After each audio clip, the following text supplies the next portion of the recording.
as much as the client knows their product and as much as we know what we're doing, the only thing that matters is the person that's clicking on that ad and what are they doing when they get to the site. Hello there, my name's Rick Nuske. This is the My Future Business Show. It's wonderful to be back with you. You've had a bit of a break between drinks, as it were, it's just wonderful to be back with you. Now, if this is your first time joining us on the show, welcome. I know that you are in for a treat. Now, on today's show, I have the pleasure of welcoming award-winning digital expert and founder and CEO at Pico Digital, Samantha Bedford. Welcome to the show, Samantha.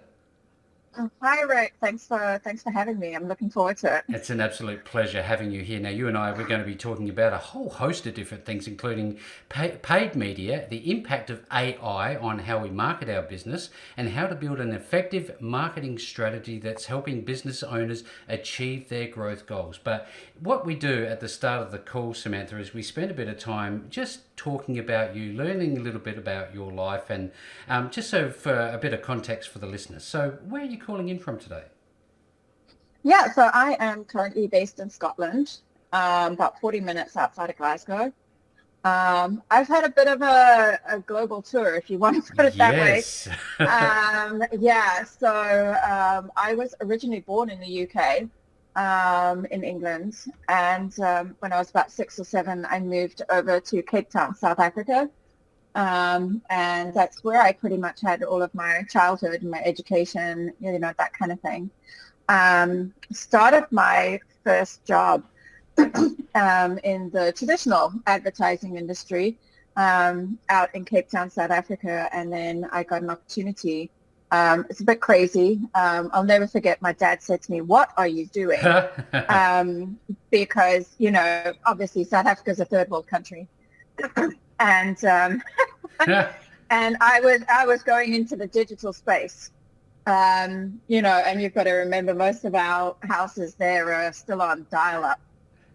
And so my dad's like, "What are you doing with your career?" and this, that, and the other. And I've never looked back, to be honest. Yes, fantastic. So I got into the digital space. And then I was about 3 or 4 years into the digital arena. And I decided got an opportunity. Amazing guy, Andrew Beckman, gave me an opportunity to come over to the United States. Because obviously skills were lacking in the digital space. Mm-hmm. And I had, over 3 years, almost 4 years experience by then. So I was able to get a specialist visa, and then I moved over to Denver, Colorado. Yeah, wow. And then about 3.5 years ago, I, basically with the support of my husband and my child, shipped them all over to Scotland. And it's been interesting because I'd never been to Scotland before, none of us. And we're just like, well, why not? Yeah, why not? Just do it. No. Why not? Yeah. And, and that was basically it. We sold our house in the United States, and we bought our house here in Scotland online. Oh, was it sight unseen? Sight unseen. Oh, wow. That's a big thing, isn't it? Yeah, so we landed in Glasgow, and literally that day we landed, it was run to the bank to put the deposit in for the house, because we arrived on the Wednesday and we were moving in on the Friday. Oh, goodness. And the first time we saw the house was when we got the keys on the Friday. That's so it's amazing. Absolutely crazy. And as I say, we'd never been here before. So it's one of those things where we really, truly 100% embrace the digital landscape. To Can I ask you a question? Move continents. Do you think it'll be your last home? Or do you think you'll plan to move again? I absolutely love Scotland, so I'm not sure. But never say never. Never say never. I don't know. Yeah. Tell me, what do you love? What do you love about the place the most? I'm sure it's not the weather. Actually, funny enough, I'm not bothered with the weather. No. No, I'm not bothered with it. I just feel like rain is so cleansing. Oh yes, I agree. So, and just the sound of it as well. So it's just great for Mother Nature. I don't know. I just feel rain is very cleansing. I guess, I mean, we just really did our research well because we landed in an amazing spot. Our house is right on a river. So we even have a waterfall Oh, very coming down nice. in our Oh, backyard, that's incredible. so yeah, so it's just crazy. And, the people are just amazing. They're just so, they're there for you. Everybody's there for you. Absolutely. Um, Now yeah. tell me something about the support of your partner. I know how important that can be. How much difference did it make knowing that you had the support of your loved ones? Yeah, so I think, well, my husband is not, is not usually open to change. Right. So he's like the kind of kid when you go back to your family home, he'll still sit at the same spot at the table that he sat when he was like two. Yep. So, and whoever's in his seat needs to move. Like, that's it. And, so he's just not, that way inclined. So when we brought it up, I was surprised because it was a very joint decision. And, as I say, I don't know. Like, I mean, it was just like out of nowhere. Out of nowhere. And he was totally on board with it. And as I say, it took me by surprise. It still takes me by surprise. Because he's just a creature of habit. Yes. But he's also absolutely thrilled with the decision. Loves it over here. So yeah, so it's all just been working. all good. Same with same with my son. He's having the time of his life over here. I think he's always meant to be, because he was born in the United States. He is absolutely crushing it at rugby. Oh, And very good. Very good. rugby's not a very big thing in the United States. It's getting there. Yeah, yeah, absolutely. So what do you like to do? Do you like to follow sports at all? Is that your thing? What do you do in your pastime? Yeah, well, I work a lot. Yeah. But no, in my pastime, I just love to explore. So one of the reasons we love the idea of Scotland is that it's just not far from everywhere. Yep. So I mean, it's like, a couple of hours and you're in Spain, a couple of hours you're in France, like that kind of thing. It's just not, while when we're in the United States, it's like, it's 4 to 5 hours just going from Denver to New York, Yes. so, Yep. because it's just so vast. So, I think the biggest thing for us is just getting around and exploring, just getting out. Just getting out. Yep. And that's what I enjoy doing. But also there's just times when I'm like, the weather's just perfect and we have a hammock and it's right next to the river and just lying on that hammock and just sipping on a mimosa, and then I'm good. Well, yeah, absolutely. Always right with the world. Always right with the world. Yeah. Now, I can see you, flicking through the pages of a good novel. Do you like reading? I do. Most of my work is most of my reading is more along the lines of like work related. Yep. And just, leadership and improving, my knowledge kind of thing. Sometimes it's just reading, blogs or up-to-date stuff. Yep. On there. So yeah, I mean, I think the one thing that I've read recently, I believe there's a movie coming out as well, but it's the subtle art of not giving Oh, yes. BCK. Yes. Yeah, another one. And and I thoroughly enjoyed that one. So I think also, the environment in Scotland is just like, everybody here is just like, pretty casual. So down to earth. Yeah, and casual. Yeah, absolutely. That it sort of helps. But there's times I sit there, like we're in the process of buying a new car. And I'm like, in the United States, like you would just go in, like, this is the car I want. And like 48 hours, you have a car. Yep. But over here, it's like being, like 4 weeks. So it's like a real test of patience. Public transport for you. So it's because it's laid back, which is great, but as I say, it's hard to kick those habits. Yeah, well, tell me a little bit about I don't know about you, but I enjoy getting up early in the morning. Are you an early riser, and what's your day look like? What's your routine?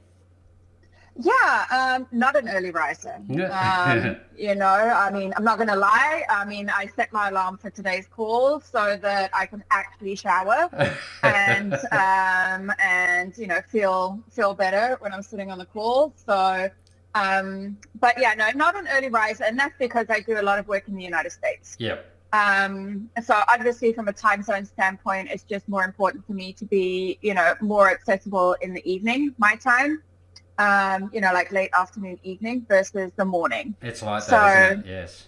yeah, so I generally do a bit of a flip-flop, where normally I'm only going to bed like about midnight, 1 o'clock. Yep. So I just wake up later. Do you find that? Yeah. Do you find yourself find it difficult to switch off when you want to go to sleep because you're busy-minded? Yes, very much so. Yeah. Yes. How do you get around that? Good question. One, I live next to a river, so I have the window open and listen to the river. But I actually use the 4-4-4-4 breathing technique. Oh.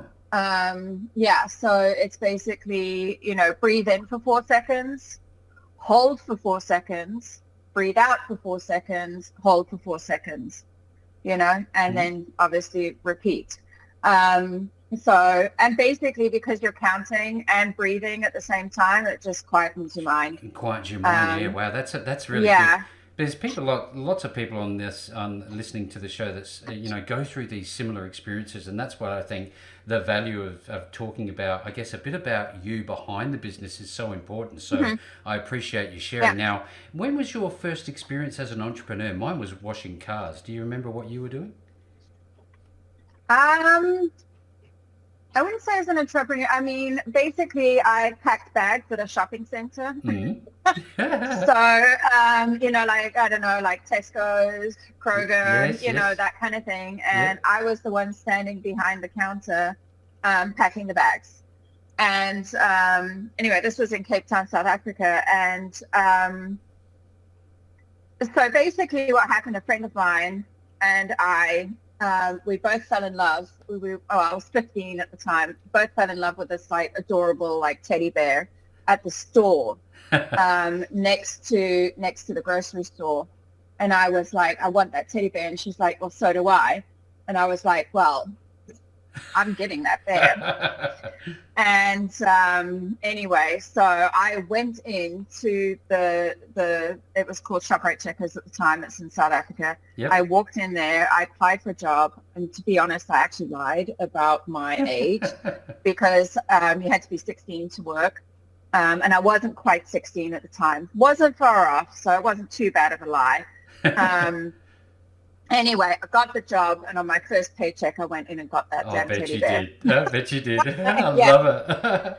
So that's sort of my little start in life, and I think and I've always been, striving, I guess. Like I've always, even if it's like, a little skull, like a teddy bear, like, I mean, I've always been working towards goals, and You definitely have a strong mindset. Tell me a little bit about the importance of mindset for you. Do you have any down days? And when you do, if you do, how do you, navigate those days where you just want to pull the covers over your head? Yeah, I mean, I think it's, I have down days. Yep. I absolutely have down days. Actually, for a while there in my career, I was actually suffering a lot from anxiety and panic attacks. Mm-hmm. So it was intense. It was very intense. That's the problem, right? When you start going up the ladder in your career, everything's so much more magnified. It's really weighing on your shoulders. Yeah. And, and unfortunately I took like a turn, into the anxiety side of things. And, I think some of the things I've done is just like those breathing techniques, and being okay with it, just accepting it. Yeah. If you have a partner, I mean, my husband is amazing. Whenever I was having a panic attack, it just bring me down. Yep. Other techniques that I use as well is just redirecting. right? Oh, yep. So one of the techniques that I use is just going to the freezer and grabbing a block of ice, and holding it in your hand, because you're redirecting that panic. Yes. So Whatever yeah, so works. there's yeah, exactly. So, it's little things like that, that really help. So I do a lot of that, but I think it's just embracing it. I think, I've taken the stance ever since I started having anxiety and panic attacks of not leaving everything to the last minute. So if something comes in for work, like, I take care of it, Mm-hmm. and it gets done. It's not like, oh, this only needs to get done, by the end of the week. I don't do that anymore. Like, I just like to get things done, Mm-hmm. so that if I am having a down day, I have the right to have a down day. Absolutely. And, I have the right to sort of emotionally put myself back on track, Yeah. because if not, I'm not okay with that. I just feel like I'm going to run myself into the ground, and that's not good for my team. It's not good for my clients. It's just not good for business in general. So, Yeah. You um, got to look after yourself that, first. yeah, exactly. And I think that's a hard thing to do, because you're responsible for so much, Yeah. as a business owner. Um, but it's taken me a long time. This is not something that was like an overnight thing for me. But it's one of those things where, like, if I just need a down day, I take a down day. And I think I also look at the clock very differently, I bet you do. right? Yeah. So, the way I look at it is like, I have 24 hours, right? Like, I mean, if I need a moment, or I just Mm-hmm. need to go out and, have like a bitch session to a client, not a client, but Just yeah, someone. sometimes to a client, but, to a friend or something. But, like, if I'm just having like a good chat with someone, or need a good chat with someone, I go do You it. don't. You go do it. That's everybody needs You an you outlet. just go do it. And and I think, just changing your perception and your mindset on that, and just actually doing it, Yeah. is a big thing, for me. And just, as I say, looking at it as 24 hours, like, if I need 8 hours of downtime, I'm going to take You're eight gonna hours of take eight downtime hours of during the downtime. day, Yep. and I can, sit and catch up on some emails and prioritize them, based on that. And I think it's important. Absolutely. That's We're great living, feedback. we're living, we're living in an environment where, mental health isn't spoken about a lot. We're getting there. But I will openly say, like, I have a mental health problem, but at the same time, because I like to think of myself as a problem solver, I found techniques that work for me, to pull myself out of that. So, that I'm, predominantly in a very constructive and productive, mindset every day. So, Samantha, yeah. that's why I enjoy so much talking with people like you, and just lifting the, I guess, lifting the lid on your life a little bit. So I really do appreciate it. Hmm. Now let's shift gears, Yeah. and now let's Mm. tell me where the name Pico Digital came from. I love that name. Well, It's got to be a um, story there. there is. It was actually, um, a friend of mine. We were at a Mexican restaurant, in Denver, and we were sitting there drinking some margaritas and whatnot. And, I think the biggest thing is, once you start going up the ladder, and I think this is a big thing for anybody to do, is to reflect and decide whether that's what you really want to do, because it's not just about money, right? Yeah. And, and I was sitting there and I was reflecting, and I felt like, I'm a senior vice president of a large, digital advertising agency. And am I enjoying it? And I'm like, I'm proud of my accomplishments. And I love Location Through Media, which is where I came from. They're the ones who gave me the opportunity, and, they're a phenomenal agency. But for me, I just didn't want to sit in meetings all day. I didn't want to, just, not be working on the ground. I wanted Yeah. to run campaigns.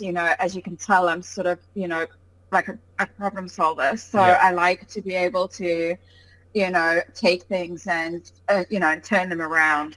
And that's where I get my kicks. And I Love just it. felt like I didn't have an opportunity for that, the higher you go up the ladder. So Yep. Yep. did a lot of reflection on that. And at the end of the day, I decided, right, it's time for me to, maybe start my own thing, give it a try. Mm-hmm. Because when I came over to the United States, when I was working at Location 3, there was only, 3 of us working there. And, and we grew that company, to about 68 people by the time I left. So it's a huge, Huge thing. honor. Yeah, a huge honor to have been a part of something like that. But as I say, I needed to get back to the things I love doing, which is building keywords, analyzing competitors, All the kicking the ass out of yeah. competitors. Absolutely. Things like that. So in this restaurant, and I'm like, this is what I want to do, that kind of thing. And anyway, so it's basically a drunk night at a Mexican restaurant in the short story. And in front of us was a bowl of pico de gallo. So anyway, so we're like, oh, let's call it Pico Digital. And anyway, so at the end of the day, that's what I called it, Yes. just out of, respect for that. But also, if you take a look at the, Spanish translation, pico means peak, Yes. like of a Yes. mountain. Mm-hmm. So I thought, oh, well, that, it's a good angle for it We'll as go well, with that. instead of a drunk night at a Mexican restaurant. And so it's sort of, that's what stuck. So Yeah, that's great feedback. Thank you so very much. I love these stories. Now, I'm glad you did because for context, I know that you've scored yourself for a long list of awards. I'm wondering if you can, just for the sake of context, share some of them with us. Yeah, so well, we've won a number of them. Most of them have been in like the SEO, ABM space, mostly in the B2B space. Mm-hmm. And it's basically taking a look at and transforming clients' programs. So a lot of what we did was for a manufacturing tool. So it was called Infinity QS. They've actually just been purchased by another company. But a lot of the work we did with them, I mean, it's just amazing because this client really enabled us to do what we do best. Yeah. They didn't tie our hands. So we were able to do loads and loads of different sort of multivariate and A/B tests and, and try things. And, I think the big thing was none of us were afraid to fail. And I shouldn't say fail so much as in like completely fail. It's more like we know what we're doing and we take these, strategies, but, sometimes the strategy works and sometimes it doesn't. Wins and losses. And wins and losses, exactly. As long as there's more wins. Of course. And, but yeah, and at the end of the day, it just wins and wins and wins and wins. But you've got to go through some of that heartache. And, it was just amazing that the client enabled us to do all of that. Mm-hmm. And we had a lot of flexibility with regards to let's test this out on LinkedIn.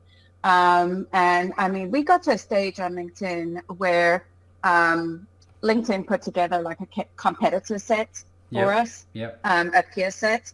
And essentially the peer set was paying in this B2B specific space. The peer set was paying, around $200 a lead on LinkedIn, and we were paying around $50. Oh, wow. Yeah. But I mean, it just takes patience. It takes time. It takes strategy and, that kind of thing. So, but it was very, very, very rewarding. And as I say, we won, like a lot of awards. A long list of them. Yeah, a very long list of awards. So can I ask you, I know that, you've done a lot of different work, and a lot of it would have required to have some sort of a qualification with the likes of Microsoft and Google. You've also got qualifications in those spaces as well. Tell us a little bit about the importance of those. Yeah, absolutely. So, Google specifically is a pretty big one for us, because it's actual Google Premier partnership. So Google has different tiers of partnerships. And so the highest tier or highest level you can get is the Premier partnership. And that's only the top 3% of advertising agencies. Wow. So it's very, very, very critical that we, keep our standards, elevated, basically. Yep. And, and going above and beyond. So, and also just being a part of, Google's testing environments as well. So lots of work that goes on into that. I can only imagine how long it would take to go through that initial certification, then maintenance. But I know, I love this saying that the teamwork makes the dream work. Tell us a little bit about the Pico Digital team. I know that they're significant. Yeah, so on our team, what's exciting for us is we have a team of about 7-8 people. I say the 8th one because they're more in like the design side of things. So, they also do some other work on the side, because design doesn't take up a full-time position. Yep. But we're all very experienced and passionate about the digital space. We've all got similar mindsets.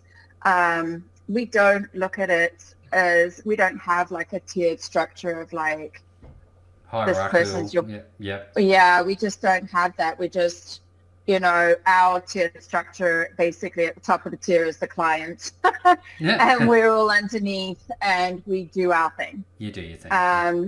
Towards, to achieve the results for the client.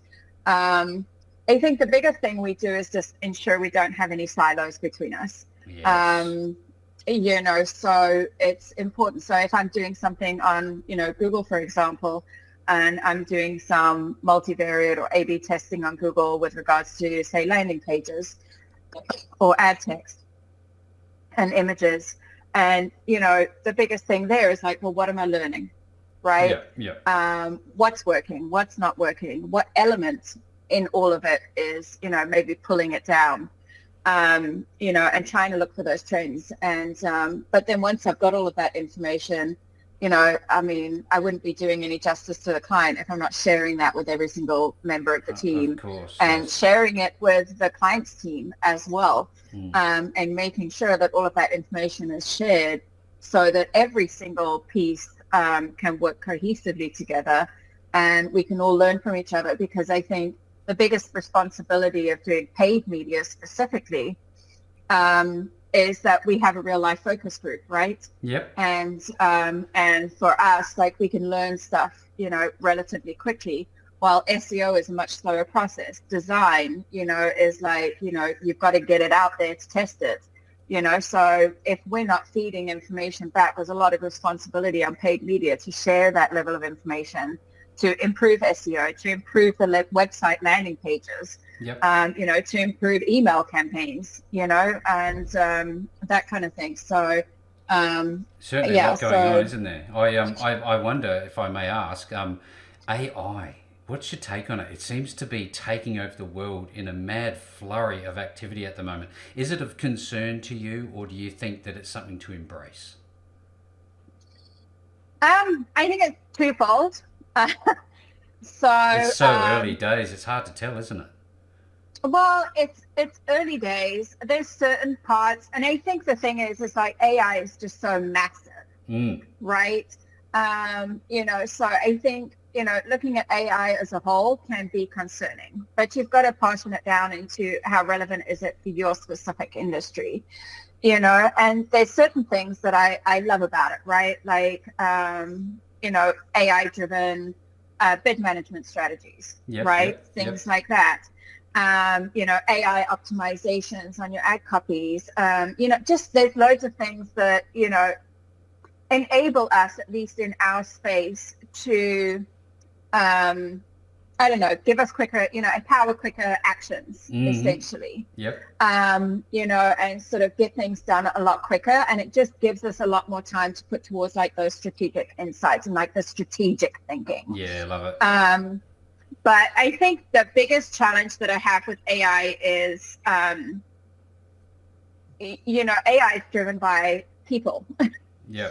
Right. So AI learns from human behavior, so people. And, I think the challenge we have with AI as well is like, because it's learning from people, it's also taking on, people's perceptions. Right. So obviously it's going to be hard to, sometimes decipher what's right and what's wrong. What's wrong, yeah. There are some things that, AI just can't do because they are not human. No. And I think that's the big thing is that, as much as it's improving and constantly improving, I think it's also really, really important, that we're thinking, I always like to say that we like to think of AI as heartbeat guided AI. Oh, yes. So that's the term we like to use. And because we're all about the heartbeats. So even when we're analyzing, or a client comes to us and they're like, we think these keywords or this ad copy, like that kind of thing. And I'm like, well, we can make it live, but I think we should test it against this and this.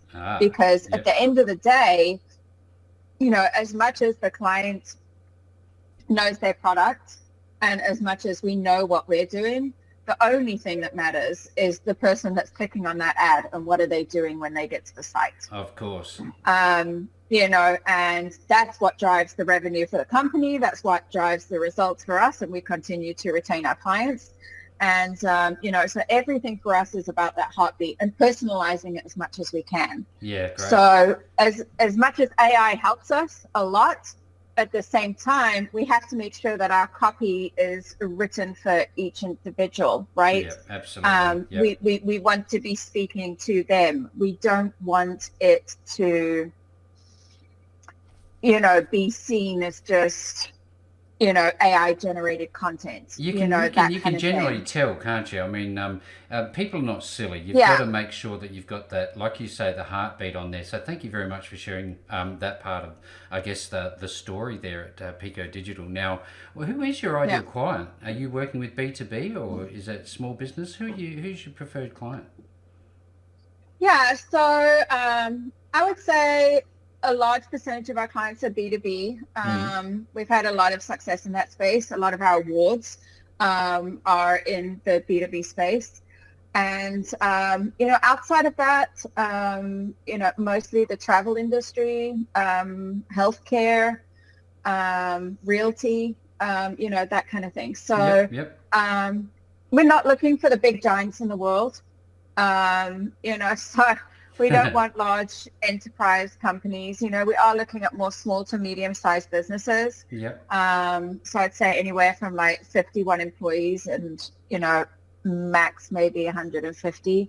Yep. We're not looking for hundreds of clients. No. We don't want to, I don't want to grow to a massive agency. Like I said to you earlier, I love being able to be involved with all of our clients. So, obviously I know that limits me from a revenue standpoint, but for me, it's not about the revenue, it's about the clients. And it's also just about the overall digital experience. As I say, if the digital experience was shit out there, I might have ended up in a very bad place. Bad place, yeah. Well, look, it's certainly an environment that, the decision that you made some years ago now has been fruitful for you. And the content that you were sharing on this show is just so powerful. I really do appreciate it. Now, when you first connect with somebody, we're getting to the pointy end of the call. When we connect with Pico Digital, what is the process for you to meet your new client where they are? How do you work that out? Yeah, so on our website, we actually have a go-to-market checklist. So essentially, there's two ways that we can go about working with a client. We can obviously take over what they're currently doing, right? But while that's happening, we are revamping. I can basically say to you that 99% of the time that we go and take a look at a client's account, it just isn't set up the way we would, we call it the Peconian way, which is something we've sort of developed over the last 25 years, right? Yep. And we basically work with what they've got right now, obviously select some low-hanging fruit that we can fix, on their current campaigns.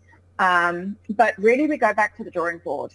And I think it's important to do that. It's, I call it going back to basics.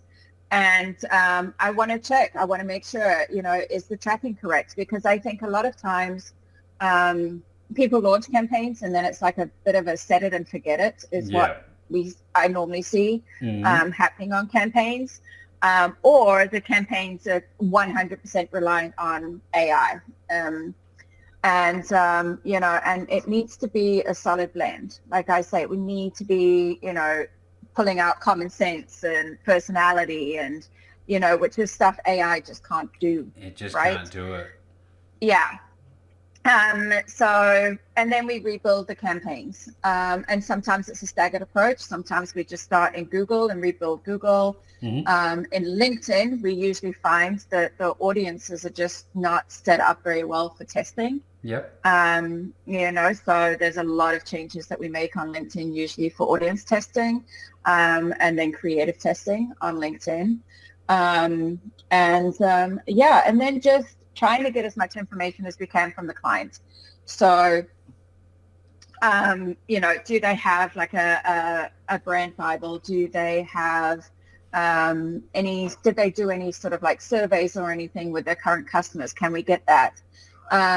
And I think one of the most important calls we ever do is actually with the sales team, because it's really important for us to understand from the sales team, what are they hearing when they're on the phone?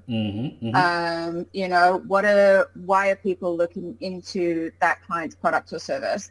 Why are they, leaving their current, vendor? There's just so many questions that we like to have answered, because at the end of the day, we've only got a very, very, very small amount of ad space. We've only got, a certain amount of text that we can use. And that needs to, the way I like to say it is basically we just need to make sure that in all of that first impression, we let that person know that we're going to, solve the problem that's keeping them up at night, waking them up in sweats. In the night, so our goal is to sort of, find those nuggets in all of the information that we have. And there's multiple nuggets. So which ones are we going to test first? Because that's the biggest thing. There has to be a testing philosophy. Absolutely.